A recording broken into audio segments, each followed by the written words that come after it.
आज हम बात करेंगे केरल के कुड्डाथाई की।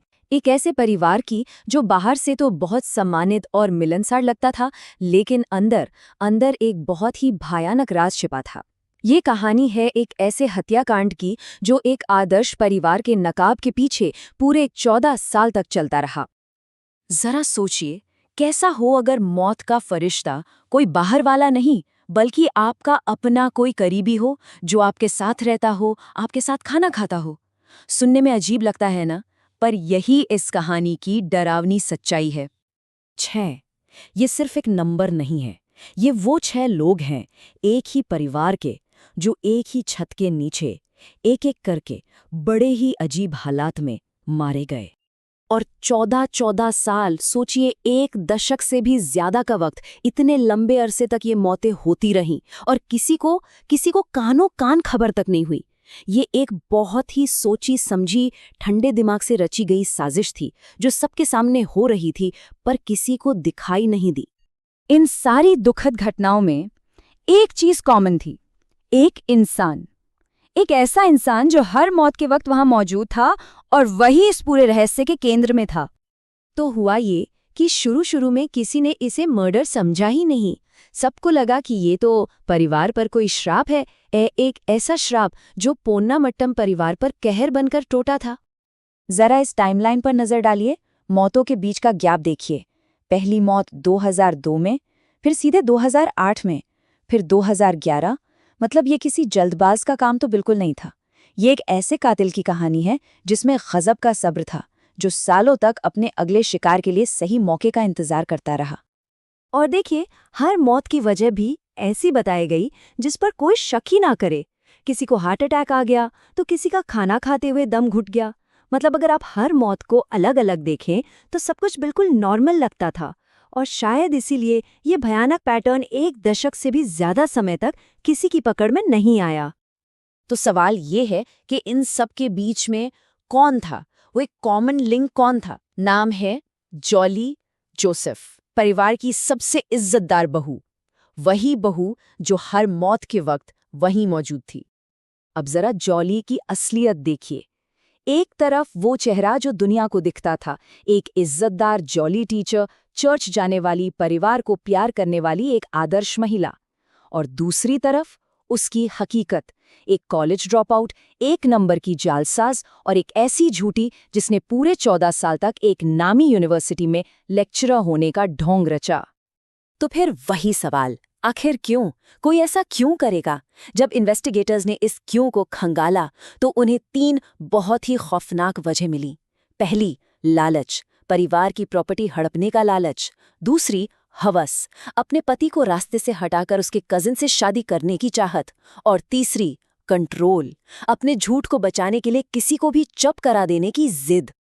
लेकिन कहते हैं ना, हर कहानी में एक मोड़ आता है, और इस कहानी में भी वो मोड़ आया जब सिर्फ एक छोटे से शक ने, एक धागे ने इस पूरे जाल को उधेड़ कर रख दिया। ये बात है 2019 की। जॉली का पति था रॉय, जिसका एक भाई अमेरिका में रहता था, रोजो को 2011 में हुई अपने भाई की ऑटोप्सी रिपोर्ट पर कुछ खटका और बस वो अड़ गया। उसने इतने सवाल उठाए, पुलिस के पीछे इतना पड़ा कि आखिरकार उन्हें ये 14 साल पुराना बंद हो चुका केस दोबारा खोलना ही पड़ा। पर अब पुलिस के सामने एक बहुत बड़ी मुश्किल थी, साइनाइड। देखिए, साइनाइड एक ऐसा जहर है जो बहुत जल्दी, मतलब बहुत ही तेजी से खत्म हो जाता है, शरीर में भी और दफनाने के बाद मिट्टी में भी। तो इतने सालों बाद कब्र खोदकर लाशों में इसका सबूत ढूंढना लगभग नामुमकिन सा काम था। और हुआ भी बिल्कुल वैसा ही। जब 4 लाशों को कब्र से बाहर निकाला गया और टेस्ट किया गया तो कुछ नहीं मिला, जहर का एक भी निशान नहीं। सालों तक मिट्टी में दबे रहने की वजह से सारे सबूत खत्म हो चुके थे। ये इन्वेस्टिगेशन के लिए एक बहुत बहुत बड़ा सेटबैक था। एक पल को तो लगा कि ये केस शायद कभी सॉल्व ही नहीं हो पाएगा। लेकिन फिर किस्मत ने साथ दिया। पुलिस को 2 चीजें मिली। एक तो रॉय की वो 2011 वाली ओरिजिनल ऑटोप्सी रिपोर्ट जिसमें साइनाइड का जिक्र था, और दूसरा, सबसे आखिरी शिकार सिली के अवशेष। इन दोनों में साइनाइड पॉजिटिव आया। बस ये 2 सबूत काफी थे। ये साबित हो गया था कि ये मौतें नॉर्मल नहीं थीं, ये जहर देकर की गई हत्याएं थीं। तो अब पुलिस का मिशन साफ था। उस कातिल के खिलाफ एक ऐसा केस तैयार करना था जो सालों से सबकी आंखों में धूल झोंक रहा था, जो परिवार की तस्वीरों में मुस्कुराता हुआ नजर आता था। क्योंकि फोरेंसिक सबूत बहुत ज्यादा नहीं थे तो पुलिस ने एक दूसरी रणनीति अपनाई। उन्होंने कड़ियों को जोड़ना शुरू किया। सबसे पहले जॉली के सबसे बड़े झूठ का पर्दाफाश किया कि वो एनआईटी में लेक्चरर है। फिर दूसरा, उन्होंने ये साबित किया कि हर मौत से जॉली को या तो पैसे का फायदा हो रहा था या फिर किसी रिश्ते का। तीसरा, उन्होंने उन लोगों को पकड़ा जिन्होंने जॉली को साइनाइड लाकर दिया था। और आखिर में चौथा, इन सबको मिलाकर वो पैटर्न दिखा दिया, 6 मौतें और हर मौत के केंद्र में सिर्फ एक इंसान, जॉली। और हाँ, पुलिस उस जहर की जड़ तक भी पहुंच गई। पता चला कि जॉली की मदद 2 लोगों ने की थी। एक था उसका रिश्तेदार MS मैथ्यू, जो एक ज्वेलरी शॉप में काम करता था, और दूसरा था एक सुनार, प्राजी कुमार। पूछताछ में दोनों टूट गए और मान लिया कि हाँ, उन्होंने ही जॉली को साइनाइड लाकर दिया था।